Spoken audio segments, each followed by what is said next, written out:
আসসালামু আলাইকুম সবাইকে। আজকে আমি কথা বলবো কেন আমার জিক্সার বাইকে আমি অফিসিয়াল যে সার্ভিসগুলো আছে সেগুলো নেইনি। তো এই কথাগুলো বললে অনেকের হয়তো খারাপ লাগতে পারে বা ভালো লাগতে পারে। আমার পয়েন্ট অফ ভিউ থেকে আমি কথাগুলো বলবো। আমার বাইকটি চলেছে এ পর্যন্ত প্রায় 4000 কিলোমিটার মতো। আমি শুধু অফিস টু বাসা, বাসা টু অফিস এরকম করে বাইকটা হচ্ছে চালাই। এ ফাঁকে একবার আমার গ্রামের বাড়িতে যাওয়া হয়েছে। গ্রামের বাড়ির ডিস্টেন্স হচ্ছে 120-30 কিলোমিটার ঢাকা থেকে। সো মোটামুটি আমি হচ্ছে আমার এই বাইক দিয়ে এ পর্যন্ত ধরেন 4000 কিলো চালাইছি, 6 মাস চালাইছি। তো এই 6 মাসে আমি গাড়িতে যা যা করছি, আমি মেনলি হচ্ছে মোবিল চেঞ্জ করছি, মানে যেটাকে আপনারা শুদ্ধ ভাষায় বলেন ইঞ্জিন ওয়েল। তা আমি আমার এই চ্যানেলে একটা কাজ করি, সেটা হচ্ছে সবগুলা গতানুগতিক শব্দগুলো ব্যবহার করতে চেষ্টা করি, যাতে হচ্ছে আমরা যারা খ্যাত রাইডার আছি, যারা হচ্ছে প্রো না, তারা হচ্ছে সহজে বুঝতে পারে। তো আমি নিজেও খ্যাত একজন রাইডার, সো আমি হচ্ছে আমার পয়েন্ট অফ ভিউ থেকে কথাগুলো বলবো। এখন ব্যাপার হচ্ছে কেন আমি হচ্ছে সার্ভিসটা নিচ্ছি না বা এখন পর্যন্ত সার্ভিস নিয়ে নেই। আমি ইঞ্জিন অয়েল চেঞ্জ করছি পর্যন্ত 3 টাইমস, 3বার। প্রথম 2বার চেঞ্জ করছি হচ্ছে সুজুকির অফিসিয়াল যে সার্ভিস সেন্টার, সেখান থেকে গিয়ে চেঞ্জ করছি। প্রথমবার চেঞ্জ করছি হচ্ছে 700 কিলোর অ্যারাউন্ড এরকম। মেনলি হচ্ছে আমার বাইকটা মিরপুর থেকে কেনা, তো ওইখানে গেছিলাম। আমি যখন প্রবেশ করি শোরুমের মধ্যে, তখন আমি দেখলাম যে এক প্রকার তর্কাতর্কি চলছে। একজন ভদ্রলোক আসছে, ওই ভদ্রলোককে সার্ভিস করায় দিবে না এরকম একটা ব্যাপার নিয়ে কথাবার্তা চলছে। কী কারণে? কারণ হচ্ছে ওই ভদ্রলোক হয়তো কোনো জেনুইন পার্টস ইউজ করে নাই, কোন পার্টসটা আমি আসলে জানি না, বাট এরকম কোনো একটা ঘটনা ঘটছে। তো এরকম একটা ঘটনা ঘটার কারণে ওই ভদ্রলোক তার সার্ভিস যেটা এটা পেতে ব্যাক পাইতে হচ্ছে। তো আমি ওইখানে গিয়ে ওনাদেরকে বললাম যে ভাই, আমার তো বাইকের 700 মতো চলছে, আপনি একটু আমাকে ইঞ্জিন অয়েলটা চেঞ্জ করে দেন। তো ওনারা হচ্ছে ইঞ্জিন অয়েল চেঞ্জ চেঞ্জ করে দিল। পরে আমি বললাম যে বাইকে একটু প্রবলেম আছে, আমার মনে হচ্ছে যে পিছনের চাকাটা একটু মানে মনে হচ্ছে একটু জ্যাম জ্যাম লাগে আর কি আমার কাছে। তো আপনি একটু যদি ঠিক করে দিতেন। তো উনি একটু ধাক্কা টাক্কা দেখলো, দেখে বলতেছে যে না, নর্মাল আছে, সমস্যা নাই, ঠিক আছে। তো আমি বললাম ওকে। আমি চালায় চলে আসছি।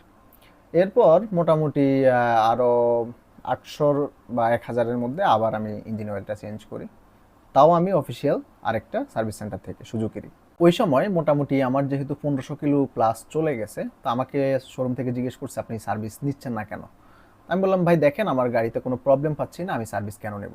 আমার যদি শরীরে কোনো অসুস্থতা না থাকে, আমি ডাক্তারের কাছে কেন যাব? তো তখন ওনারা আমার সাথে আর কথায় মানে আগায় নাই। ওনারা বলছে যে না, সার্ভিসটা করানো দরকার। আমি বলছি আচ্ছা ঠিক আছে, করাবো।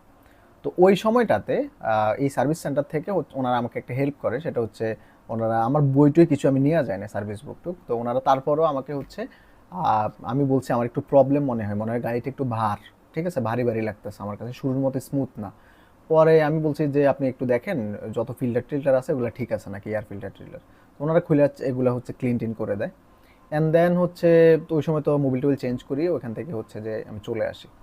যখন আমি এই দিকটাতে হচ্ছে এই কাজটা করাইছিলাম এবং ওনাদের সাথে আমার কথা বলে ভালোই লাগছে, আমার মনে হয়েছিল যে নেক্সট টাইম কোনো প্রবলেম টবলেম হলে বা ইয়ে হলে আমি এখানে সার্ভিস করাবো, মিরপুর আর যাবো না।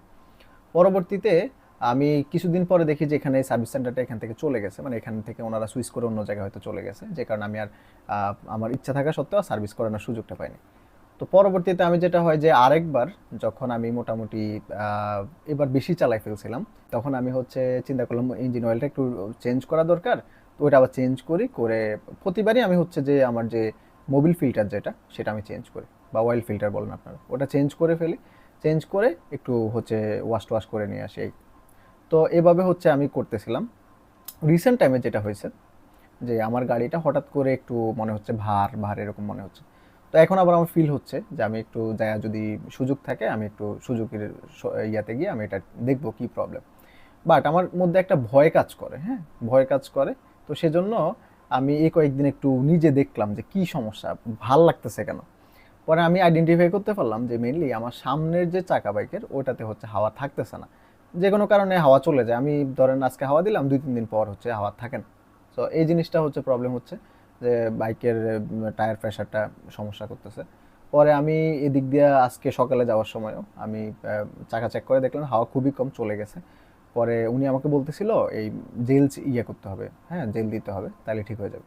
তো আমি তখন অফিসে চলে যাই। অফিস থেকে আসার পথে আরেকজন ভদ্রলোক আছে, মানে লোকাল দোকানদারদের মধ্যে আমার একটা ব্যাপার হচ্ছে, আমি যাদের সাথে মিশি কথা বলি, কেন জানি একটা বন্ধুত্বপূর্ণ একটা ব্যাপার হয়ে যায়। সো যেটা হয়েছে যে উনি আমার সাথে অনেকক্ষণ কথাবার্তা বলে বলতেছে, ভাই কর্মচারী তো নাই, তারপর আমি আপনাকে এটা চেঞ্জ করে দেবো। তো ঠিক আছে, ফাইন। তো উনি আমার বাইকের সামনের চাকায় জেল দিয়ে দেয়। তো জেল দিতে ওনার ওই মজুরি টজুরি সহ আমি 350 টাকা এরকম দেই। তো যদিও এগুলো সব লোকাল প্রোডাক্ট, অতটা ভালো টালো কিছু না, আমার মনে হয়েছে যে হাওয়া চলে যাচ্ছে ইমার্জেন্সি হিসাবে আমি এটা করে রাখছি, বাট সুযোগ পেলে আমি সুযোগের ইয়াতে যাইতাম। এরপরে এখন পর্যন্ত 4000-এর মধ্যে এতটুকু কাজই আমি করছি, আলহামদুলিল্লাহ বাইক স্মুথই চলতেছে। এখন পর্যন্ত তেমন কোনো ইস্যু আমি পাই নাই। তো আমি যখন আমি সেকেন্ড টাইম সুজুকির ইয়াতে যাই ইঞ্জিন অয়েলটা চেঞ্জ করার জন্য, তখন ওইখানকার যে শোরুমের সার্ভিস করে, সার্ভিস ম্যান বলবেন নাকি বলবেন, মেকানিক বলবেন, তো উনি বলছে ভাই আপনার বাইকটা একটু চালায় দেখি কোনো প্রবলেম আছে নাকি। তো আমি বললাম ওকে চালায় দেখেন। তো উনি একটু রাইড দিয়ে ঘুরে এসে আমাকে বলতেছে যে আপনার তো ক্লাস প্লেটের সমস্যা আছে। তাই আমি বললাম ভাই ক্লাস প্লেটের সমস্যা মানে? তো উনি আমার কি জানি একটা লাগাইতে বলছে, যে আপনি যখন আমাদের এখানে সেকেন্ড টাইম সার্ভিস করতে আসবেন তখন হচ্ছে যে আমি আপনাকে এটা লাগাই দিব, এটা লাগাই দিলে আপনার ক্লাসটা স্মুথ হয়ে যাবে। তো আমি বললাম যে কোম্পানি থেকেই তো আমি গাড়িটা পাইলাম এমন, এটা তো মানে প্রবলেম হওয়ার কিছু না, মানে প্রবলেম আমার কাছেও ফিল হচ্ছে না। আমি দীর্ঘদিন বাইক চালাচ্ছি, আমার কাছে এই বাইকটার আগেও আমি আরও বাইক চালাইছি, আমার কাছে ফিল হয় না। আর আমি শুধু অফিস টু বাসা, বাসা টু অফিস, আর এর বাইরে মাঝে মধ্যে এদিক সেদিক যাই। খুব যে মানে অনেক বেশি রাইড করি এমনও না, খুব সাবধানে রাইড করি আলহামদুলিল্লাহ। তো এখন দেখা গেছে আমার কাছে খুব স্মুথ লাগে, আমার প্রবলেম মনে হয় না। কিন্তু ও বলতেছে যে না এটাতে প্রবলেম আছে, এটা করতে হবে। তখন আমার কাছে একটু খটকা লাগে। তা আমি ইউটিউবে অনেকগুলা ভিডিও সার্চ করে দেখি সুজুকি সার্ভিস সেন্টার কী অবস্থা, কী আসে বিষয়। এর আগেও আমি ভিডিও দেখছি অনেক, যে কারণে আমার ভয় থেকেই সুজুকি সার্ভিস সেন্টারে যাইতে ইচ্ছে করে না। তারপরও আমি যখন ওই যে ফার্স্ট মোবিল করতে গেছিলাম, ওই সময় আমার নিয়ত ছিল যে 1000-1200 গেলে হয়তো তারপরও সার্ভিস একটা দিতে পারি। কিন্তু ওইখানে যায় যখন দেখলাম যে কাউ কাউ লাগছে, তখন আর আমার মানে ভিতরে আরও নেগেটিভ হয়ে গেছে, না সার্ভিস সেন্টারে গেলেই ঝামেলা লাগে, দরকার নাই। আর তাছাড়া আমি অনেক ভিডিওতে দেখছি যে সার্ভিস করার পর থেকে মেনলি সমস্যাটা শুরু হয়। অনেকেই দেখা গেছে যে কোনো কিছু না বুঝেই বলে ক্লাস প্লেটের সমস্যা, দেখা গেছে যে পরবর্তীতে আসলে সমস্যা করেই ছাড়ে।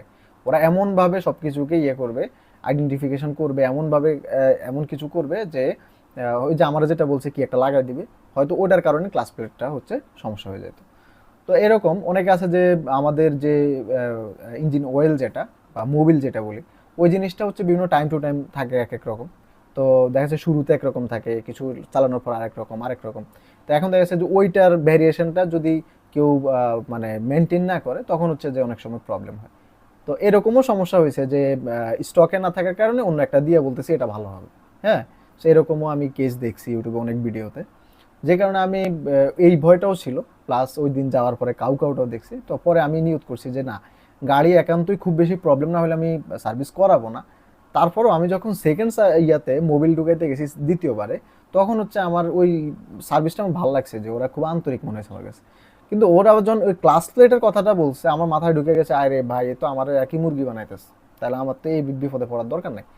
তো পরে আমি আর ভয় টয়ে কিছু করাই নাই। তো আলহামদুলিল্লাহ এখন পর্যন্ত 4000+ চলতেছে। আমার একটা প্ল্যান আছে, আমি যদি এটাকে আমি ট্রাই করব 10,000 পর্যন্ত একদম মিনিমাম কোনো সার্ভিস না দিতে। আমি শুধুমাত্র এই যে অয়েলটা যেটা এটা চেঞ্জ করব, ফিল্টার চেঞ্জ করব, এই ফাঁকে যদি আমার মনে হয় এয়ার ফিল্টার যেটা এটা চেঞ্জ করব। এরপরে যদি মনে হয় আমার যে ব্রেক প্যাড যেগুলো রেগুলার মেনটেন্যান্স চেঞ্জ করা লাগে, এগুলা করব। এর বাইরে ইঞ্জিন খুইলা এই করা সেই করা, আলহামদুলিল্লাহ আমি গাড়ি রাফ চালাই না। খুব ফ্রি রোড থাকলে আমি এমন হয়েছে 115 পর্যন্ত এই গাড়িতে স্পিড তুলছি। বাট এটা খুব আনইউজুয়াল কেস, একবার দুইবার হয়েছে। জেনারেলি আমি হচ্ছে 95-100 পর্যন্ত তুলছি, ওইটাও আনইউজুয়াল। রেগুলারলি 65, 70, 80 এরকমের মধ্যে থাকে।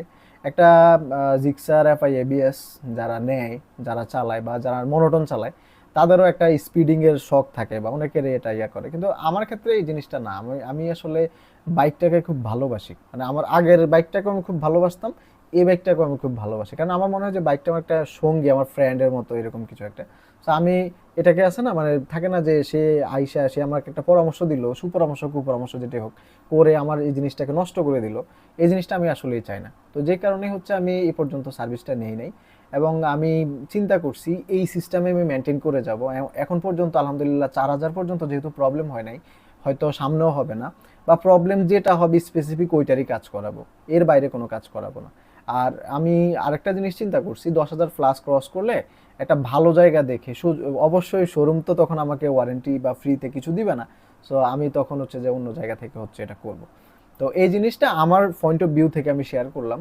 এখন অনেকের ক্ষেত্রে অনেক রকম হইতে পারে, কেন অনেকে দেখা গেছে যে করতে পারে, বাট আমার একটা জিনিস কি মনে হয়, মানে কেউ থাকে না যে 1,000 কিলোমিটারের মধ্যে ওদের মনে হয় প্রথম সার্ভিসটা দেওয়া এরকম, তারপরে 2,000 মনে হয় দ্বিতীয়টা, বা 3,000 তৃতীয়টা, এরকম কিছু একটা। অর্থাৎ 3,000, 3,500 বা 4,000-এর মধ্যে হয়তো 3টা সার্ভিস করাইতেই হবে ম্যান্ডেটরি। এটা না হইলে আবার ওয়ারেন্টি পাওয়া যাবে না। এরকম করে বিভিন্ন অনেকগুলো সার্ভিস করানোর পরে যে ওয়ারেন্টি ক্লেম হবে, এবং ওইখানে অনেক পেইড সার্ভিস আছে, শুধু যে ফ্রি সার্ভিস এমন না। আমি কিন্তু সুজুকিকে ভালোবাসি। কি কারণে ভালোবাসি? আমি সুজুকিকে ভালোবাসি দেখেই অনেকে আমাকে পরামর্শ দিচ্ছে যে এফজেডএস ভার্সন 2 নেন, আপনি খুব ভদ্র রাইডার, মানাবে, ভালো হবে। বাট আমার হচ্ছে যে মাঝে মধ্যে এমন হয় যে আমার মনে হয় যে বাস আমাকে চাপ দিয়ে দেবে, যেহেতু আমি ফ্লাইওভার দিয়ে যাই, হাইওয়েতে রাইড করি। সো আমার অফিসটা ওই রুটে, যে কারণে আমার হচ্ছে একটু মনে হয়েছে যে আমি যখন আমার যে আগের গাড়িটা চালাইতাম, ওই গাড়িটা হচ্ছে যে আপনার মনে হইতো যে বাসে আমাকে মাইরা দিবে। বাট এই জন্যই আমি একটু স্পিডিং চিন্তা করছি, যে সাডেন স্পিডিং লাগতে পারে আমার, যে এনি টাইম আমার রেডি পিক আপ লাগবে, যে আমি টান দিয়ে বাইরে যেতে পারবো, আর আদারওয়াইজ আমার স্পিডিংয়ের দরকার নাই। তো সেই কারণে দেখা গেছে আমি এই গাড়িটা করছি, চুজ করছি। এবং আমি যখন এই বাইকটা নেই, আমি এ পর্যন্ত অনেক মানুষকে বলছি আলহামদুলিল্লাহ যে এই গাড়িটা অনেক অনেক অনেক ভালো, অনেক ভালো। এবং এই গাড়িটা কাইন্ড অফ আপনার বন্ধুর মতো আপনাকে সাপোর্ট দিয়ে যাবে, যদি আপনার মানে থাকে না যে কিছু গাড়ি থাকে না বেইমানি করে ফেলে হুট করে। আমি রিসেন্ট টাইমে একটা ঘটনা বলি, যে আমি মেয়র মোহাম্মদ হানিফ ফ্লাইওভার দিয়ে আমি মাত্র উঠছি, সানকারপুল থেকে ফ্লাইওভারে উঠছি। একটা ভদ্রলোক এফজেডএস ভার্সন 3 or 4, ওই যেটা আপনাকে ডিলাক্স বলেন নাকি বলেন একটু, তো ওইটা হচ্ছে মানে ঠাস করে এসে আমার পিছন দিয়ে লাগাই দিল, মানে জ্যামের মধ্যে, মানে কোনো কারণ ছাড়াই। তা আমি মানে হেলমেটটা একটু খুলতে দেরি হয়েছে, তাও আমি একবার এমনি তাকাইছি, তাকে আবার হেলমেটটা খুলে তাকাবো, তো হেলমেটটা খুলে আবার তাকাইছি, দুইবারই আমি খেয়াল করলাম ওই লোক মানে এরকম করতেছে, মানে মাপ চাইতেছে। পরে আমি আমি জেন্টলম্যান, আবার রমজান মাস, তা আমি কিছু বলি না, আমি পিছন দিকে তাকাই জাস্ট বললাম যে ভাই, আপনি যে রমজান মাস আমার মারলেন ঠিক হয়েছে কিনা বলেন তো। তো উনি বলতেছে যে ভাই আমি ইচ্ছা করে করি নাই, আমার এবিএস মিস করছে। এই কথাটা সেম ভাবে আমার হচ্ছে যে একটা কলিগ, সেও হচ্ছে এফজেডএস ভার্সন 4 চালায়। আমার মোটামুটি কলিগ 3 জন হচ্ছে এফজেডএস 4 চালায়। আমি মোটামুটি আমার টার্গেট আছে যে এই চ্যানেলে হয়তো পর্যায়ক্রমিক আমার যে আমার ভাই ব্রাদার হিউজ, যে অনেকেই অনেক বাইক চালায়, অনেক ভ্যারিয়েশন। সো সবার একটা করে ইউজার রিভিউ নিব, 3 বছর 4 বছর চালানোর অভিজ্ঞতা। সো এটা একদম রিয়েল হবে, এরকম একটা এপিসোড করার চিন্তা আছে। ওনারা হচ্ছে 3 জনে এই বাইকটা চালায়। একজন অলরেডি অটোর সাথে অ্যাক্সিডেন্ট করছে, এটা অটোর দোষ, তার দোষ না, সেটা বাদ দিলাম। দ্বিতীয় জন, যে হচ্ছে যে আমার কলিগ প্লাস ছোট ভাই আর কি, ভার্সিটির ছোট ভাই, আবার কলিগ, আবার এখন অনেক বন্ধু বান্ধবের মতো চলে। তো ও হচ্ছে যে মাল্টিপল টাইম বিভিন্ন বাসের পিছনে লাগাই দিছে, বিভিন্ন হচ্ছে যে ট্রাকের পিছনে লাগাই দিছে। এবং ওরা যতবারই বলা হয়েছে তুমি এই কাজটা কেন করছো, এবং নিজেও ব্যথা পাইছো, তখন সে বারবারই বলছে ভাই আমার এবিএস মিস করছে। তো আলহামদুলিল্লাহ এই গাড়িটাই পর্যন্ত আমার এবিএস মিসের যে ঘটনাটা, দোয়া করবেন যাতে নেক্সট টাইম না হয়, ইনশাল্লাহ এই পর্যন্ত হয় না। আর আমি এতটা রাফ ইউজ করিও না, আমি নিজে স্পিডিংটাকে ডিসকারেজ করি। আমি আমার যখন ডিসকভার গাড়িটা ছিল তখন আমি একটা ব্লগে বলছিলাম যে আমার মানে স্পিডিংটা করা ঠিক না, এটা করলে রিস্ক হয়, আপনার গতি যত বেশি হবে ক্ষতি তত বেশি হওয়ার সম্ভাবনা থাকে। সো যাই হোক, তো ব্যাপার হচ্ছে কি, মানে বিভিন্ন বাইকের বিভিন্ন ইস্যুস থাকে, যেমন আরটিআর অনেকে চালায়, বলে যে এটা হচ্ছে অ্যাক্সিডেন্টের মেশিন।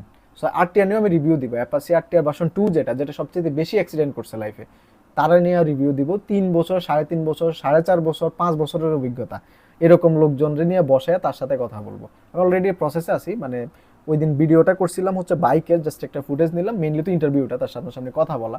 সো ওই জিনিসটা হচ্ছে যে অ্যাকচুয়ালি সময় হয়ে উঠছে না, আমারও সময় হচ্ছে না, আর যে ইউজার সবাই তো ব্যস্ত, তো সময় হচ্ছে না, সময় হলে আমি এটা নিয়ে কথা বলবো।